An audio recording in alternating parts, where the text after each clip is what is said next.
Bonjour, les archétypes et leur influence sur nos perceptions et nos comportements. Alors, les archétypes, ce sont des formes, des objets, ça peut être des animaux, ça peut être... c'est des informations qui nous arrivent et qui vont aller chercher un ensemble de souvenirs. Ça se passe en général de manière inconsciente et donc il va y avoir effectivement des souvenirs qui vont être remontés à la surface en fonction de l'archétype qui va se présenter à nos yeux ou à nos oreilles.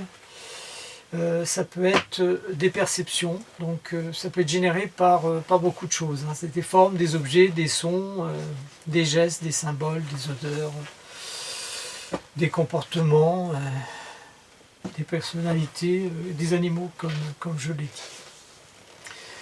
Alors, ce qui va être gênant, c'est quand ça va être négatif, quand on va avoir une stimulation régulière, négative, et on ne s'en rend pas compte parce que tout se passe au niveau inconscient. Si vous avez un objet qui est posé sur une étagère que vous passez tous les jours devant et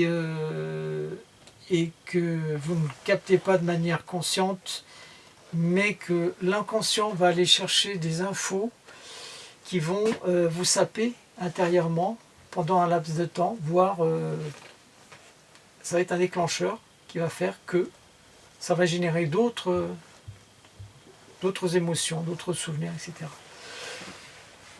Quand c'est positif, c'est ok. Et d'ailleurs, on peut même aller aller chercher des archétypes pour se sentir bien.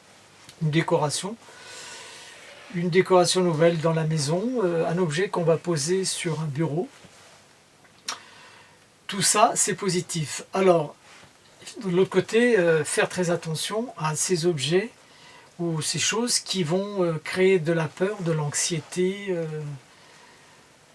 de la déprime et même nous amenant à des comportements parfois destructeurs. Il y a un monsieur, John Bargh, qui un jour a eu l'idée de faire une expérience. Il a pris 2 groupes. Il y a un groupe qui est resté là tout simplement, qui a attendu que l'autre groupe travaille. Ce groupe-là, on l'a mis à lire un texte où ça parlait de la vieillesse, des vieux, du comportement, etc. On leur a soumis des images, etc. Et on a fait sortir les 2 groupes et on s'est aperçu que le groupe à qui on n'avait rien soumis, il marchait normalement. Et le groupe qui avait été soumis aux informations de la vieillesse, etc., eux marchaient en fait comme des personnes âgées, marchaient lentement, etc. Donc l'impact effectivement de l'environnement, de ce qui se passait, de ce qui peut se passer, excusez-moi,